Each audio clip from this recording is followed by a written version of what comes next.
Hi everyone, Mouser here and welcome back to the channel today. It's great to see you back here. It's a gear day and today we are looking at which gear? We're looking at gloves. Let's get into it. Gloves are an essential part of your hiking kit in Tasmania or just about anywhere in the world where it's going to get cold. And in Tasmania it can get cold at any time of year, in summer, especially in winter. It's generally cold in winter, but in the summertime you get those unexpected snowy conditions in the middle of December or January here.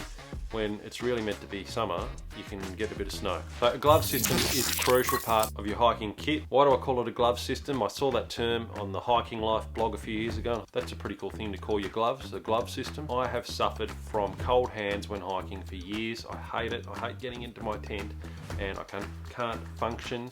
My hands are numb. It's taken a few years to finesse this, but I finally found something that works every time. My friends have adopted the same system and it is an awesome glove setup that we now have. I'll take you through a few of the refinements I've had to make over the years. I started off a few years ago when I read Cam Honan's blog and he had put up a little system he used. I went straight out and bought that glove system. At the time I was just using a general fleecy glove. I would use that for my scrub bashing. I would use it to warm my hands at night and I might take a spare pair with me. It just wasn't working. I was getting cold hands and it wasn't a very nice experience when I was out in the track in those cold, wet conditions. So I moved to my first system and that consisted of these, the Chameece gloves, which I've talked about before.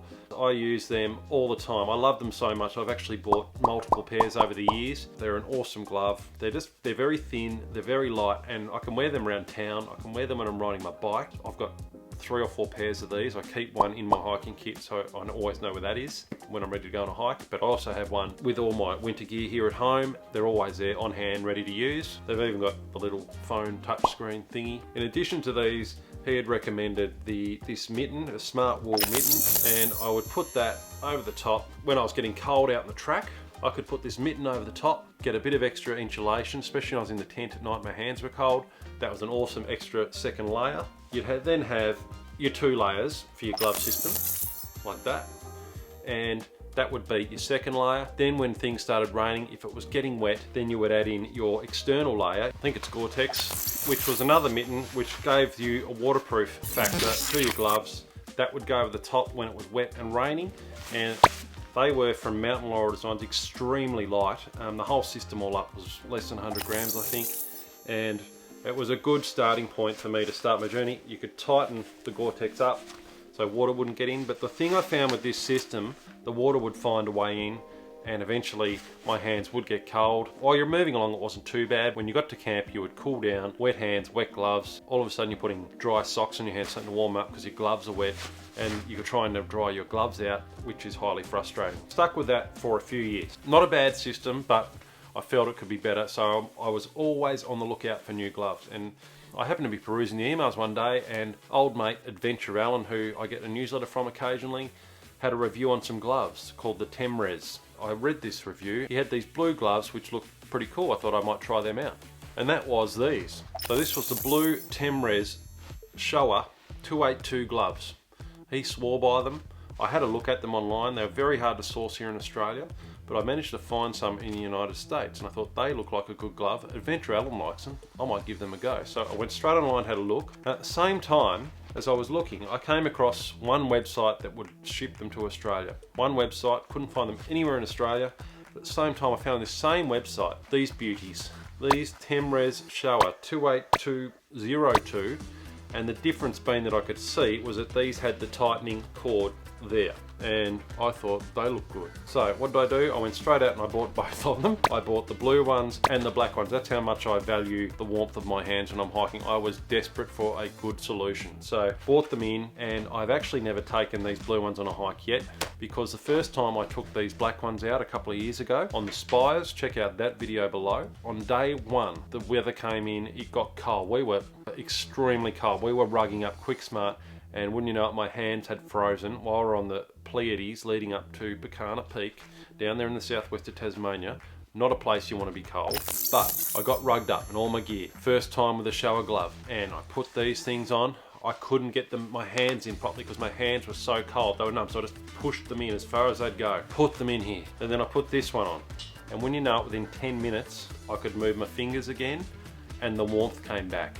And it got to the point within about 40 minutes where I had full dexterity again, full movement. My hands were too warm. I had to take them off for a few minutes. I had to take them off to let my hands cool down for a bit. That was how good they were, and it didn't matter that my hands were wet. When I put them in these gloves, give it 10 or 15 minutes, they were functioning. They felt dry because it's heating up so much in these gloves that they stayed dry. They were an amazing thing. One pair of gloves, none of this layering system, one pair of gloves, and we were fine. And I've used them so many times since then. The other thing with them is that they are incredible in scrub. They're indestructible. These have been through scrub like you wouldn't believe. They haven't even got a hole yet. I actually bought a second pair. I haven't needed to use it. I like to have a backup pair of my really good stuff, just so I've got it there. So the second pair are still sitting there brand new in the packaging, waiting for when I destroy these ones. But gee, these will get years out of them yet. They are awesome gloves, love them. So I take them on every walk. I will take them on my day walks. They pack down small. In addition to those gloves, I still take my scrub gloves. I can't be wearing those Temres on a hot day in the scrub in southwest Tasmania, so I still take my gardening gloves for scrub, the Ninjas. They come as well. And you know, for when I'm in the tent at camp, I still do take the Chameece gloves. They're a great little glove, they weigh nothing, but I don't need to wear them out in the track at all. They stay dry all the time. So I've got a nice dry pair of gloves for in camp. And then my Temres, even when I've got those wet hands, I put them in, the hands dry out inside them. It doesn't matter if they're wet, even a bit damp inside. Your hands get warm so quickly in these gloves. They're an awesome thing. I'm gonna leave a link below to where I bought them from. By the time you bring them into the country, they're around $100, but honestly, I think they're worth it. That's the Temres gloves. That's my glove system these days. So we've got the Temres, we've got the Ninja scrub gloves, which are $6 from the hardware store, and we've got the Chameece gloves. I don't see a need now. My search for the perfect glove system is over. It's finished. All these other gloves will go to my museum of hiking gear, where hiking gear goes to retire in my cupboard. So thanks for watching. Please like, please subscribe. We'll see you on the next one. Till then, bye bye.